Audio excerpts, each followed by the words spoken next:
Open your Bibles to Genesis chapter 37. We started a study of the young man Joseph. And tonight we're going to continue in that. But we're going to look at a few things as we go through Genesis 37. We're going to look at a few places to begin with, because these places are very significant as you study the Scriptures. If you go to verse 12 of chapter 37, you see the name Shechem, right? Genesis 37, verse 12. Okay, we're not having tests as such, but this is a test. What does Shechem mean? Or why is Shechem important? Gunner? No. I pick on these young people up front, and because they're really smart and they're good folks, and I love y'all, okay? I want y'all to know that. That's why I pick on you, because I love you. I pick on my wife. I don't ever talk about her cooking, though. I heard somebody talking about their wives cooking today at church.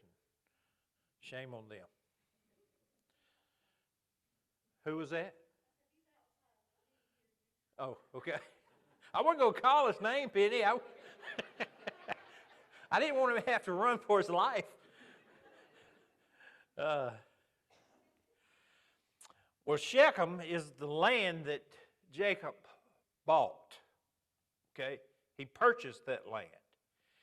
Then if you go to verse 14, you see the valley of Hebron. And why is that important? Because that's where Jacob built an altar there, and that is the burial place of Abraham and the family. It's also in the Promised Land. Okay? So those are important places. Go to verse 17, and you'll see, where's Dothan located? I thought it was over in Alabama. There you go. Well, it's located in Syria, actually. In an area close to Syria. It's a part of the disputed land there. So what's important about it? You go to 2 Kings chapter 6 and verse 18. I looked it up this afternoon to be sure. But it's a place that Elisha is noted for being there. And the Syrian king was trying to defeat Israel, and Elisha was given information, and so the Syrian king found out that Elisha was having visions and dreams and warning Israel what was going on, and he asked where Elisha was, and they said he's at Dothan, and so he sent his army down there, and God blinded the Syrians there. And that's where you begin to hear about Dothan. And you will hear more about it as you study the Scriptures. So those are important places found in chapter 37. And you begin to hear more and more. Shechem and Hebron you've heard in the past. You will continue to hear about them. Dothan begins to come into the picture as well. There are some words, though, as we go through these verses, as we're going to look through 12 through 36 tonight. There are some words there that you need to understand. You come to verse 18, and there's a word, as you read verse 18, when they saw him afar off, even before he came near, they conspired. In the New King James, the word is plotted actually in the Hebrew, and it carries the notation of crafty or deceitful. So they are crafty and deceitful against him. You go to verse 19, and they conspired. And that word means they had a plan or to come against him. And it really means they gathered together in the Hebrew. So these two verses would give us the picture that they gathered in a group when they saw Joseph coming, and they had crafty deceit against him. So you need to get that picture in your mind as we go through it. Then the word pit, as we study, will mean cistern. We talk about throwing him into a pit. he will be thrown into a cistern that has been dug there at some time before. It's not just a hole in the ground. It is something that man had prepared beforehand. The word beast means living being. So they're going to tell Jacob that Joseph was killed by a living being, which makes it a little different than a wild beast. It could have been a man. They don't know exactly what happened. They're not going to tell him exactly what happened. And then the name Reuben appears. And who is Reuben? Oldest brother. Who's his mother? Leah. And they have a bond. Why do they have a closer bond than the rest of them? Because they are from the legitimate mothers as such. Leah being the first wife, Rachel being the second wife, and the rest of the kids coming from the handmaids. So you begin to get that picture as well. You'll see the word delivered or rescued there. It is involving an act of love. So Reuben wants to commit an act of love toward Joseph. You'll see he wants to bring him back or to rescue him to his father. When you begin to put all these things together, you will begin to get a sense of a symbolic type or picture of the plan of Christ found in chapter 37. Okay? That's what you need to get out of it. So I want you to see tonight, as we look through it, three or four things. First, we want to see man's heart, and we're going to look at that. Then we're going to see God's plan, and they run hand in hand. We're going to look at the people of promise who are doing all this, which I think we tend to miss that. And we're also going to see that Joseph goes from the pit to the palace. And these are important things to note, because Jesus went from the stable to heaven, the throne. Okay? Look at verse 12 with me as we go through it tonight. In verse 12 it says, then his brothers went to feed their flocks, their father's flock, in Shechem. Shechem being the place that Jacob had bought, so he sent him back to a place that he owned. Take him to the North 40, if you will. Take him to the land that I have purchased. Go take my flocks there. I own that land. It is pasture. It's good pasture. Go feed the flock. And Israel said to Joseph, are not your brothers feeding the flock in Shechem? Come and I will send you to them. So he said to him, here I am. And he said to him, please go and see if it is well with your brothers and well with the flocks, and bring me back word to me. So he sent him out of the valley of Hebron, and he went to Shechem. And so we see man's heart, and we begin to see what's going on with a couple of people here. We start with Jacob. Jacob has sent his sons off to take care of the flock. He has sent them to the land that he owned, the land that he purchased, and he really doesn't trust his sons, because he needs to send Joseph to check up on his sons. And he says, you go and you bring me back a report. You go and you find out what's going on and come back and tell me. Because he's given Joseph this tunic. He's given Joseph this clothes that is not clothes of work, but clothes of supervision. And he's sending him to go bring a report. And he knows that Joseph is going to give a real report. He's not going to hold anything back, even though sometimes he ought to hold it back. He's not. And man's heart is evil. And so he begins to make the trip. Notice he said to him, please go and see if it's well and bring me back word. And so he goes.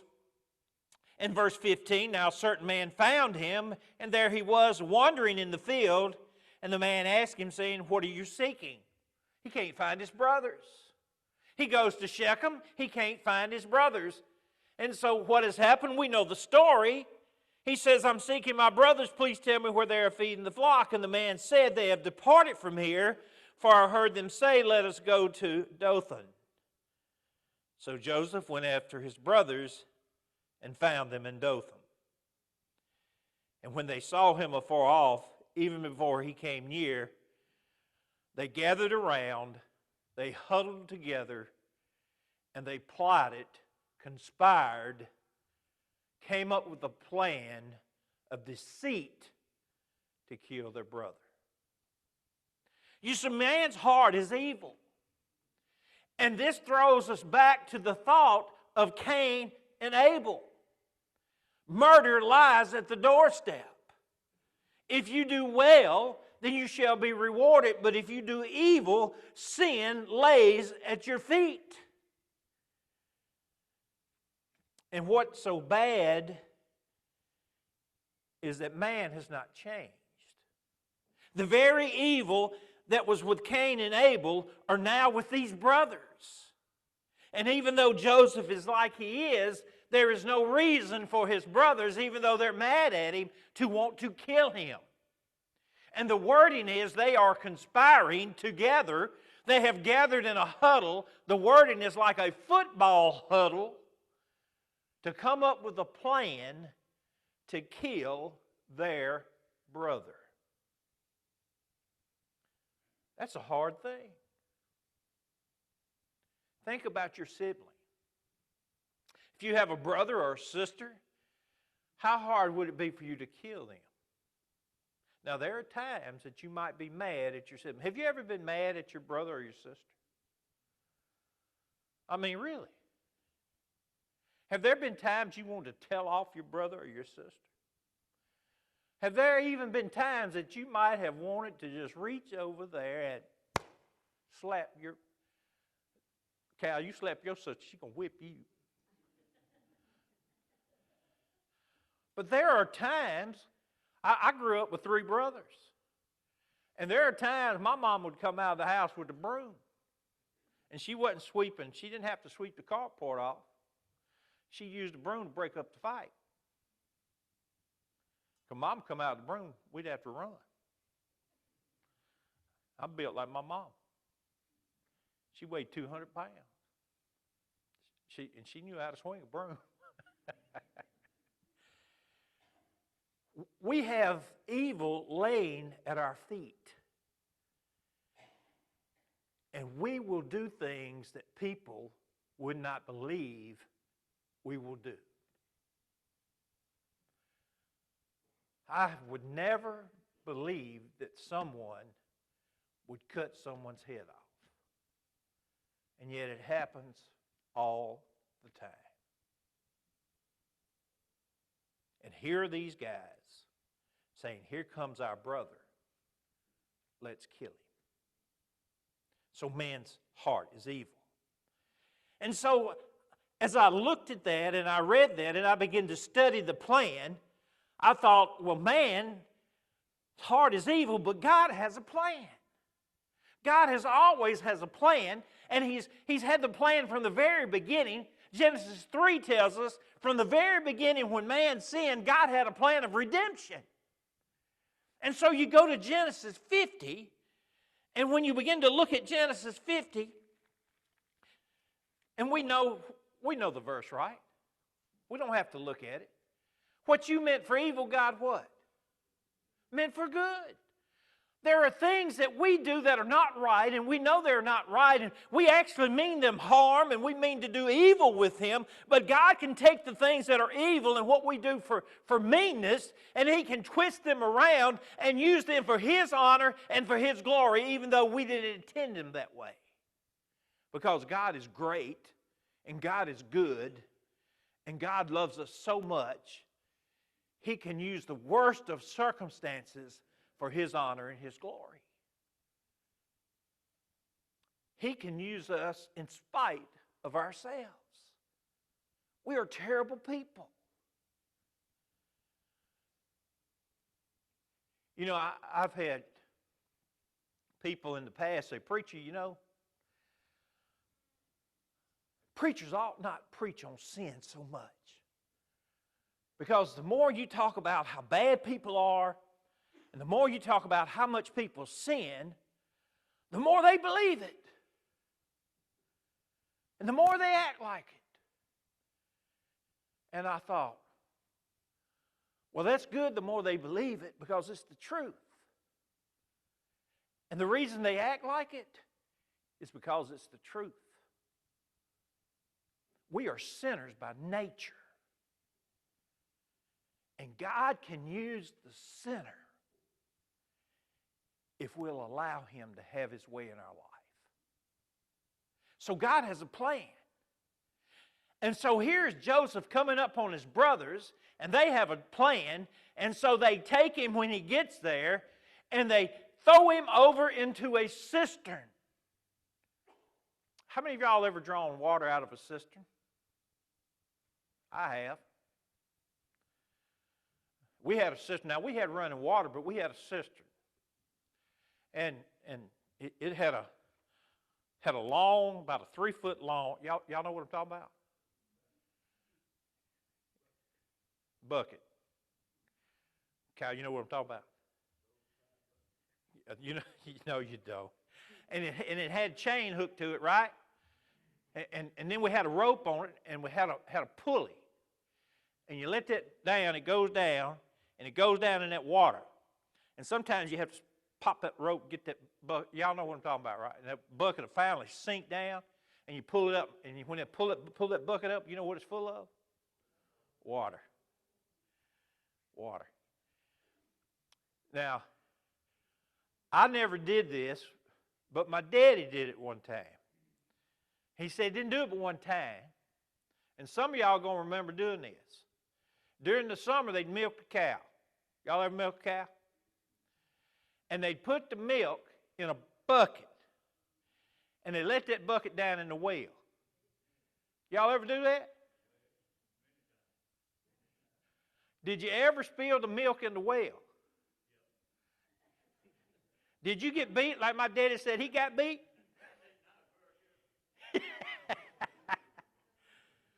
Now, see, that was the refrigerator.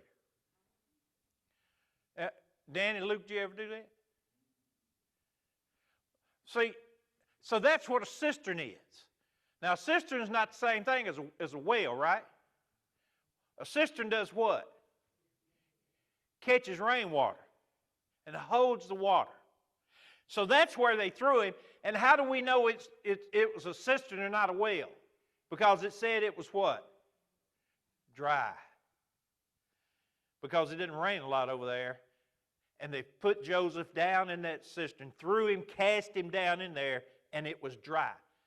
What would have happened if it had been wet? He would have drowned. See, God is in control. He couldn't have treaded water as long as they left him in there. And so he made it. So God, in His providence, has kept Joseph alive even in the cistern. You know, I was reading a story about a guy named George Washington. Do y'all know who George Washington is? He was the President of the United States, right? The very first president. And he in his writings, he talks about the providence of God during the Revolutionary War and how things worked out, because there was no way that this country should have been able to defeat England and win its independence except by the hand of God and the providence of God. So we begin to see. In verse 22, and Reuben said to them, "Shed no blood, but cast him into this pit," or into this cistern, which is in the wilderness, "and do not lay a hand on him, that he might deliver him, rescue him out of their hands, and bring him back to his father." That's what Christ did. So it came to pass, when Joseph had come to his brothers, that they stripped Joseph of his tunic, the tunic of many colors that was on him, and they took him and cast him into the pit, or the cistern, and the cistern was empty, and there was no water in it. And they sat down to eat their meal. Then they lifted up their eyes and looked, and there was a company of Ishmaelites. Okay? Who are Ishmaelites? They are kin to who? They're Ishmael's children, right? They're descendants of Ishmael, and Ishmael is a brother to who? Isaac. He is a half-brother. Okay? And we're going to hear about the Ishmaelites for a long time. And where are they now? They're still over where? And what are they doing over there? They're fighting with who? The children of Israel, right? And so here come these Ishmaelites, and they're traders, and they're on their way to Egypt. And so the boys are sitting there, and they're looking, and they see these Ishmaelites, and what do they think?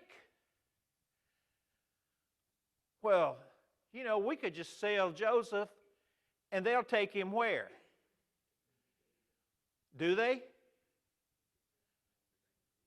No. They don't sell them to the Ishmaelites, do they? No. They ponder it. They got to make up their mind. Because they're not really ready to do that yet. What do they want to do? They want to kill him. And the problem is, they are people of promise. And the first thing God sends their way are the people that are not a promise. The Ishmaelites are not a promise.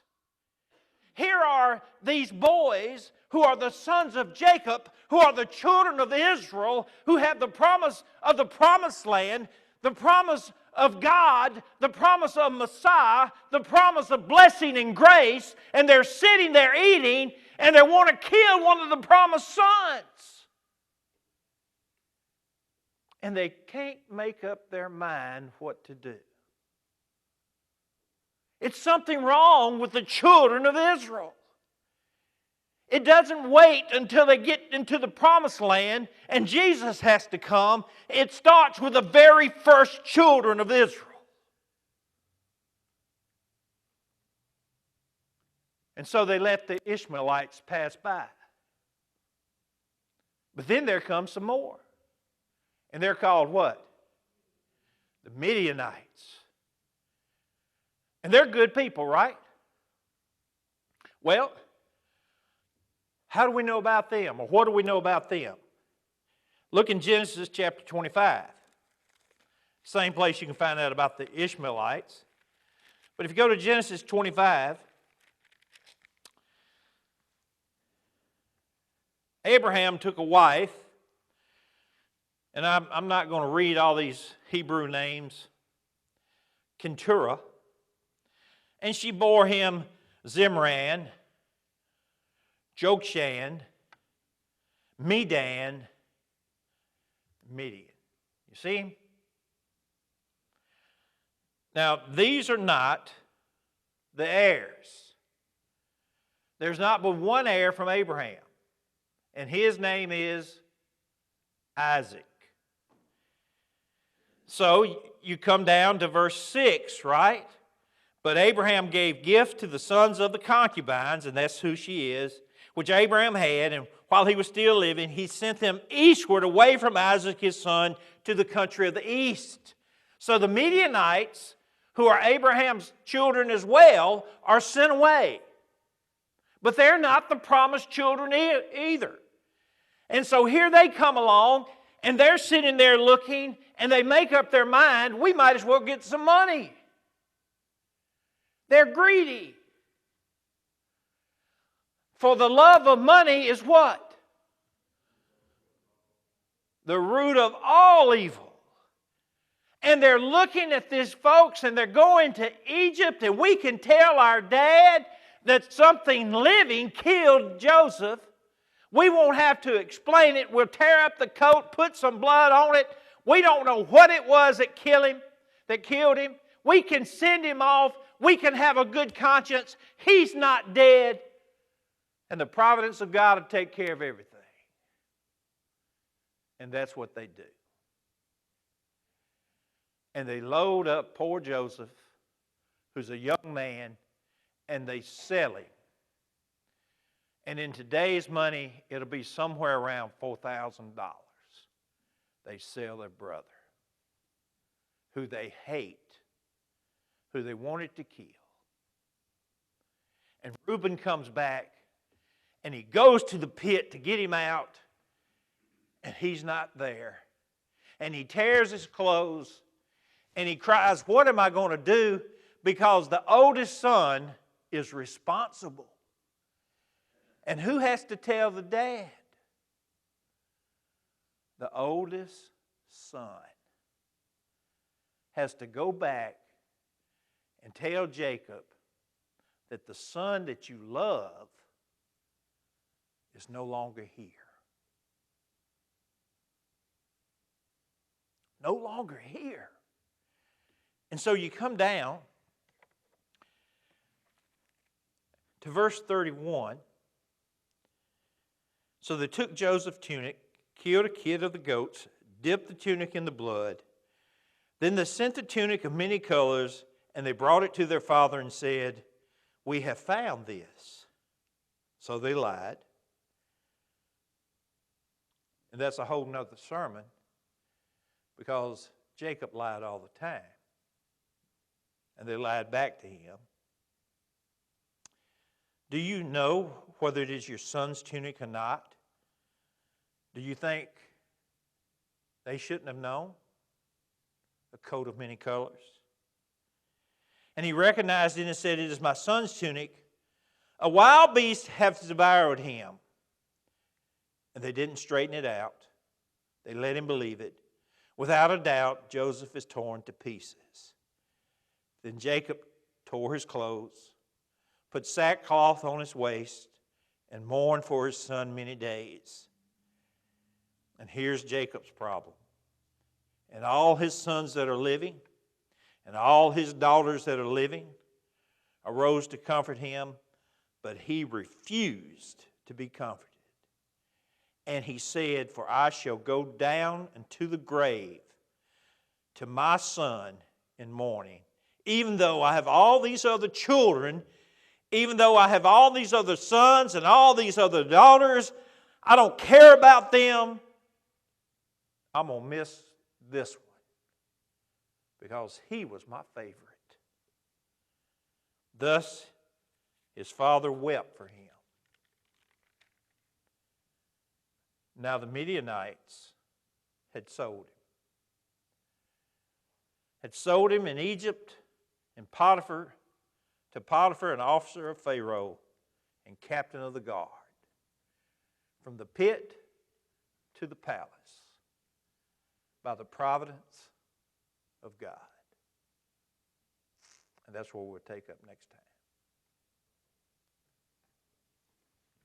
God's in control. And y'all, this money's still here?